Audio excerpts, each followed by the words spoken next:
Good morning everybody. So, uli si Alexander Bautista, your trainer facilitator. So, sa araw na ito, ang topic natin is about multi-tester.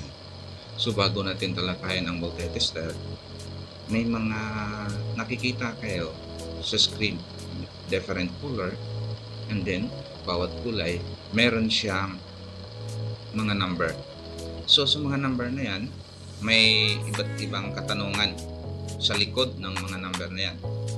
Bawat number na yan sa mga katanungan, sasagutin natin kung ano yung mga tanong, at pag nasagutan, matatanggal yung kulay na yan at marireveal kung ano ang meron sa likod ng mga number na yan.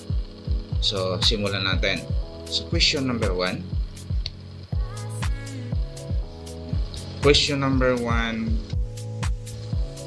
Identification.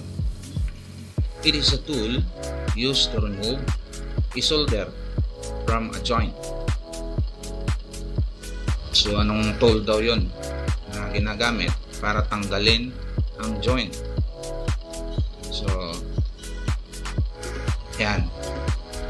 The picture shoe, yan ay desoldering pump. So, ito yung ginagamit para matanggal ngayon yung hinang doon sa isang joint. So, correct, reveal the picture.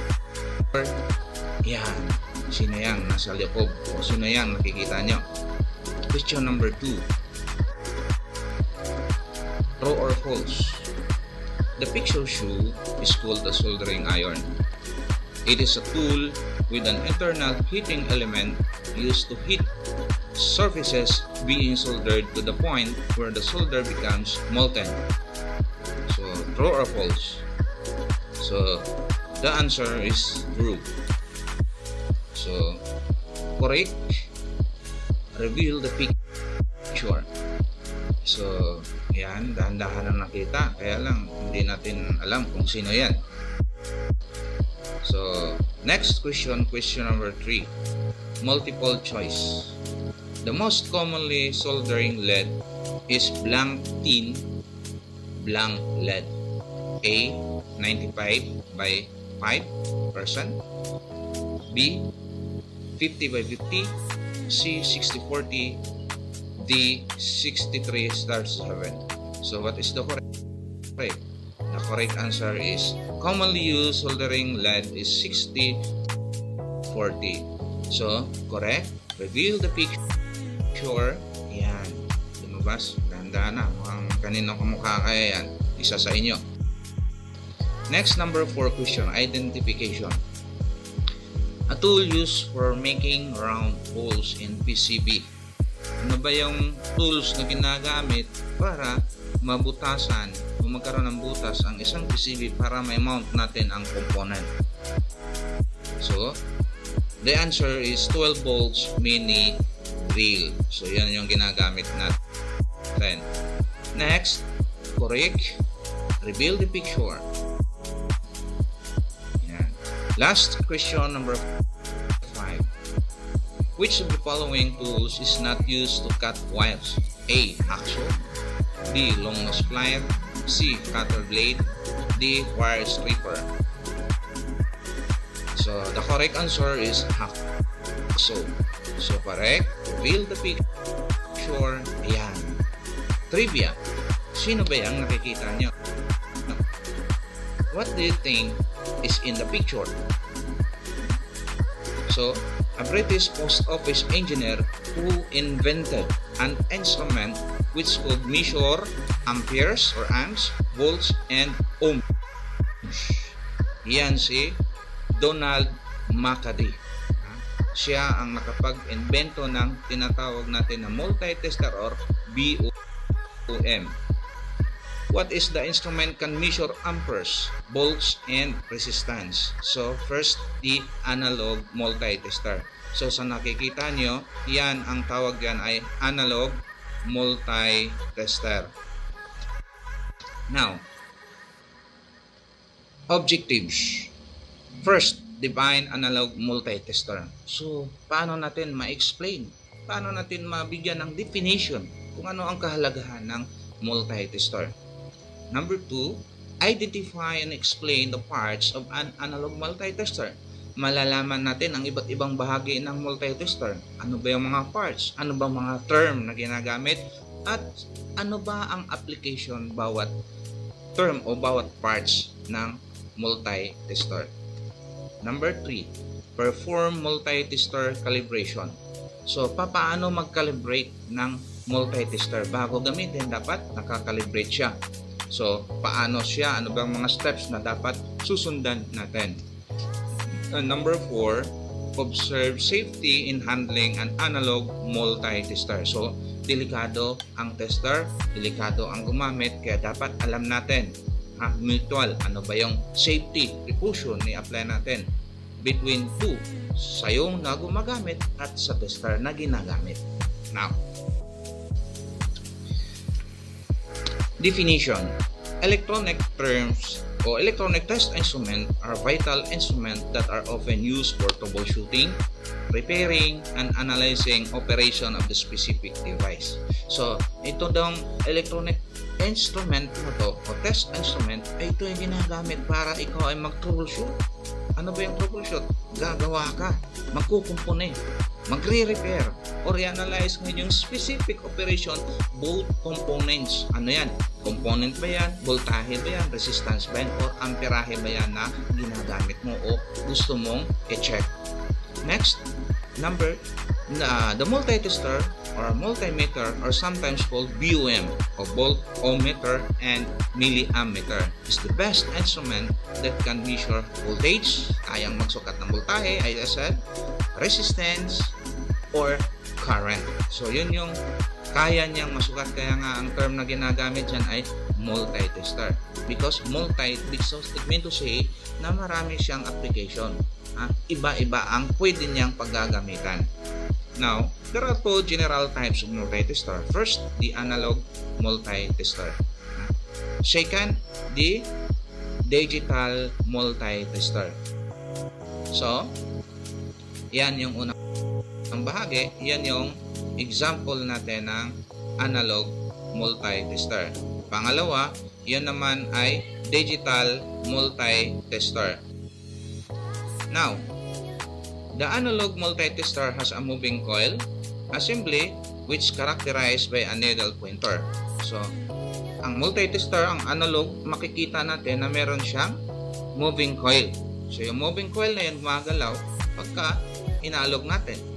Yan ang example ng analog.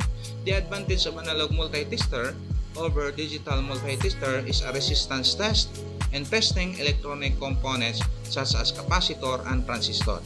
So, yun yung madalas natin na ginagamit pagka nag-check tayo ng mga transistor and din the capacitor. So, now, let's know the parts and analog multitester. So, first, the needle pointer. Second, ayan, the needle pointer shape rod moves over the scale of a meter. It is mechanically connected to a moving coil. It indicates the measured values on the multitester. So, next, the zero corrector screw.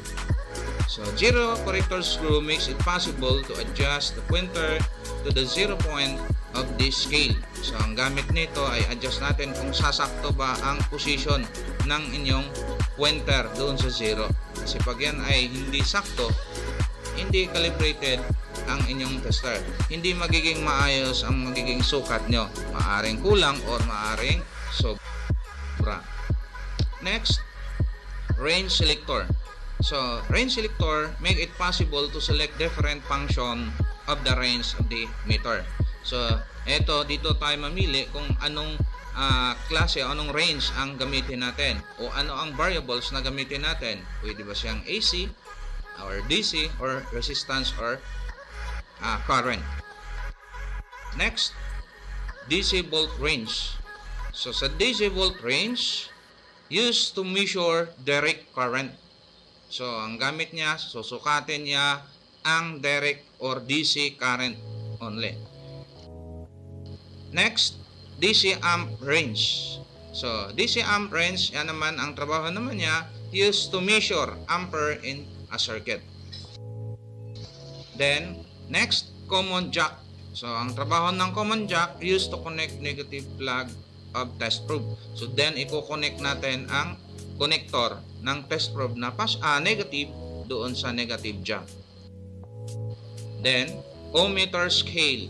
So, ohmmeter scale, yung nasa taas na bahagi, is a series of marking from infinite to zero used to measure the value of resistance. So, ang trabaho niyan, gagamitin natin yan pag ikaw ay nagsukat ng ohmmeter. Ohmmeter ang gamit niyan.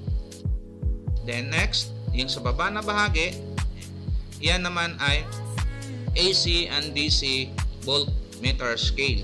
Kung napapansin nyo, may mga series of number dyan magkatapat. So, ginagamit yan sa AC and DC meter scale.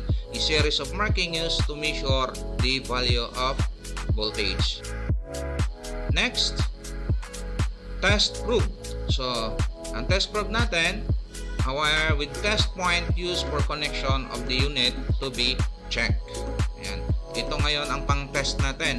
Kung wala ang test probe na yan, paano ka makapag-check? So, useless ang tester mo. Then, next, yan, 0 ohm adjustment. So, sa 0 ohm adjustment knob na ito, ano ba ang purpose? It is used to calibrate the pointer to 0 before measuring resistance. So, pagka ikaw ay gumamit ng 0 ohm adjustment knob, ito yung gagamitin natin para i-adjust ang calibration ng accurate doon sa pointer kung tatama ba sa 0. So, sa next topic natin, titingnan natin yung actual natin kung ano ang application ng 0 ohm adjustment knob. Basta, ang trabaho niya, aayusin siya, i-adjust natin kung sasakto or kulang ba o sakto na ba or sobra ba ang adjustment ng pointer natin. So, tandaan, ginagamit lang yan pag nagsukat ka ng ohm or resistance. Next, AC volt range. AC volt range used to measure AC or alternating current voltage only. Yon yung pula dyan, from 10 to 1000.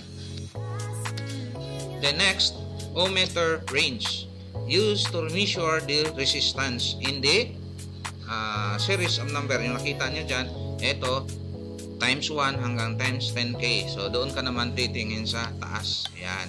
Ito ngayon. So, ibig sabihin, yan settings ng range na yan, dito ka titingin sa taas. Ito naman, itong side na yan, dito ka naman tumingin sa number na ito. Ito namang side na to, DC, yan, hanggang 1000, diyan ka naman titingin. So, kanya-kanya ang pwesto niya. So, pag ikaw naman ay gumamit ng DC amp, ito naman, kung gumamit kayo sa DC kanina dyan, dito, so ito rin gagamitin natin para dyan sa DC amp. So, dalawa. Ang magkakaiba lang yung pag-select ng range. So, positive jack. So, positive jack used to connect positive port of the test probe. So, ayan, ko-connect siya dyan. So, may kulay yan. Yung red, yan ay positive. Yung black, yan naman ay negative. So, now, natutunan nyo kung ano-ano ang mga parts ng o iba't ibang bahagi ng inyong multi-tester. So, review natin tong slides na to para mapamilyar natin o familiar natin ang iba't ibang parts ng inyong tester. Parang katawan lang din ng tao yan. Alam mo yung kamay mo saan, yung mata, yung ilong. So, ganun din ang tester. So, now, next slides natin, first step in using analog multi-tester. So, ito yung kahit saan ka magpunta, ito ngayon yung gabay natin. Kumbaga, scope ito o standard operating procedure. So, ibig sabihin, kahit mapunta ka sa ibang mundo, ibang bansa, ibang lugar, ito pa rin ang ginagamit. Kaya, hindi naman kailangan kumbaga sa uluhin, familiarize lang na masusundan natin. Hindi naman word for word. Ang importante, maintindihan mo. First, connect the test probe to the appropriate jack. The red test probe to the positive jack and the black test probe to the common jack. So, kung napansin nyo yung picture na yan, madali lang naman. Itim sa itim, pula sa pula. Napakadaling sundan. Then, second, check if the pointer rests exactly at 0 position or infinite position at ohmmeter's range. So, tingnan natin kung ang inyong pointer ba ay nakatutok sa 0. Yung napansin yan, tumama ba sa 0? So, sa napansin nyo ngayon, yan ay proper pointer position. Sakto siya. Hindi labis, hindi naman kulang. So, proper pointer position. So, now, if the pointer points not exactly to the infinite at the ohmmeter rating, this causes inaccuracy. Adjust the 0 corrector screw until the pointer rests at 0 voltage range. So, ibig sabihin, kung yan naman ay sobra, anong gagawin? Kung napapansin nyo, yung 0 corrector screw, dapat i-adjust natin, atras natin yun kasi hindi tumama. Kung nakikita nyo dyan, ang 0 malayo doon sa pointer. So, pag yan ay gamitin natin, laging kulang ang masusukat natin. So, improper pointer position. Yan. Now, how to adjust? Yan. Proper adjustment of 0 corrector screw. Gagamit ka ng flat screw para pihitin ngayon yung 0 adjustment mo. So, tulad niyan, yan ay 0 adjustment o corrector. Yan ang 0 corrector screw.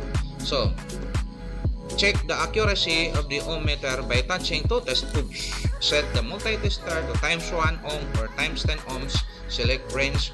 Hold the test probe simultaneously. So, hawakan sa dalawang kamay. Tulad ng figure na nakikita nyo, hinawakan niya sa dalawang kamay. So, anong lalabas? Dapat, the pointer should not deflect when holding two test probe at times 1 or times 10. So, nung nakaset ka ng times 1 or times 10, dapat hindi gagalaw ang pointer. So, now, nung nakita nyo, hindi siya gumalaw, wala siyang sign na gumalaw ang pointer. So, okay siya as of now. Now, ito naman. The pointer deflects when holding two test probe at times 1 or times 10 as shown, indicating that multi-tester is defective. So, kung napapansin nyo, gumalaw. Sumobra sa 0 nung hinawakan. So, ano ang nangyayari pag sumobra sa 0? So, ibig sabihin yan ay defective na ang iyong tester. So, may problema na yan. So, maaaring nagkaroon ng damage na sa loob, maaaring ang times 1 mo naset ng mataas na voltahe. So, pag naset ng mataas na voltahe, nagkaroon ng damage, accurate o inaccurate na ang tester nyo. So, need to be repaired. Kasi puro na sira ang mache-check nyo. Now, number 4, check the probes if they are okay. Ohm calibration. Set the multi-tester to the corresponding range. Use ka ng times 1. Short the test probe together. So, kung daling nakita nyo, idikit nyo lang ang dalawang kamay nyo, idikit nyo magkabilang dulo ng tester. So, anong mangyari? Napansin nyo, tumama sa 0 during times 1. So, the pointer should deflect towards 0 ohm reading. So, ibig sabihin, calibrated ang tester mo ngayon. So, ayan. Okay. 0 adjustment knob. Kung napapansin nyo, ito ang ginamit natin to adjust the calibration of the pointer. Now, kung napansin nyo, when adjusting or shorting the needle pointer doon sa test probe na dalawa, pinagdikit natin, lumabas na hanggang 5 lang siya. Hanggang 5 ohms lang, hindi na umabot sa 0. Ibig sabihin, hindi yan accurate. Kailangan natin i-calibrate. So, ito na ang application ng 0 ohm adjustment knob. Adjust the 0 adjustment if the pointer could not rest exactly at 0 ohm reading. If nothing happened after adjusting ohm adjustment, the most possible cause is low-powered battery. So, kung pipihitin natin yan, abante yan. Pag hindi umabot, low-powered. So, you must need to replace the battery inside your multi-tester. Now, ito naman sumobra. As indicated, the pointer rests out of the range of the ohmmeter scale. Adjust the 0 adjustment counterclockwise until the pointer rests at 0 ohm reading. So, para magiging calibrated siya. Now, if the pointer did not deflect at all, check the probes. There is a possibility that one is broken or open some point. Putol yung isang test probe mo. So, hindi na gumalaw or wala palang battery sa loob. So, you must check it before you use. Now, note, every time you wish to change the range into higher or lower, make sure to check the calibration of the pointer rest to 0 ohms. So, dapat kung lilipat ka ng times 1, adjust the 0 ohm adjustment. Lipat ka ng times 10, adjust uli. Lipat ka ng times 10K, adjust uli. So, bago mo gamitin. Pero kung bumalik ka sa times 1 galing ng 10K, hindi ibig sabihin na adjust mo na kanina yon, dapat i-adjust mo na naman uli yon. So, yun ang mangyayari. Now, safety precaution in using analog multitester. Safety is everybody's job. Now, when using an analog multitester, remember that you will deal with the high voltage in using this equipment. So therefore, you need to learn the safety precaution in using an analog multitester. First, know what to be measured. Alamin mo kung anong sukatin mo. Mataas ang voltahe, mababa, DC or AC. Know the polarity. May positive ba yan? May negative ba? Number 3, do not hold the test rod. Hawakan. Kaya nga may finger guard yan eh. So, pag hinawakan mo at mataas ang voltahe mo, yun yung possibility na makuryente ka. Magkaroon ka ng electrocution yan. So, now, summary. Today, we have discussed the definition of analog multitester, parts of analog multitester, calibrating the analog multitester, and the safety procedure in using multitester. So, hope na nakuha nyo yung video na to. Ulit-ulitin nyo lang para makuha natin dahan-dahan. Kasi hindi naman yan on the spot na ikaw ay technician kagad. Kailangan pag-aralan mo. Remember na pag gusto mong maging technician, ito yung unang-unang bahaging kailangan mong matutunan. Paano gamitin ang multitester. So, this is the second part, written test identification. So, identify the parts of analog multitester. So, first, number 1 question. Ano yung nakatutok dyan? Ano ang pangalan yan? So, number 2, ano naman ang term na ginagamit dyan? Anong parts yan? Number 3, anong parts naman ito? Yan. Number 4, yan. At number 5. So, use 1/4 sheet of paper para masagutan yan. So, now, this is the answer on the written test identification. Number 1, needle pointer. Number 2, zero corrector screw. Number 3, range selector. And number 4, test hook. And last is the 0 ohm adjustment. So, that's the answer. So, now, in practical hands-on, calibrating the multitester. So, sundan natin ang next video na ito, actual calibrating the multitester. So, thank you sa panonood nyo. Salamat. Sana may natutunan kayo. So, next meeting natin, so have an assignment. So, first, on 1/2 sheet of paper, write the resistance range from times 1 to 10K and calculate the minimum and maximum resistance can be measured in every respective range. So, bring an analog multitester next meeting. So, thank you very much. Good luck.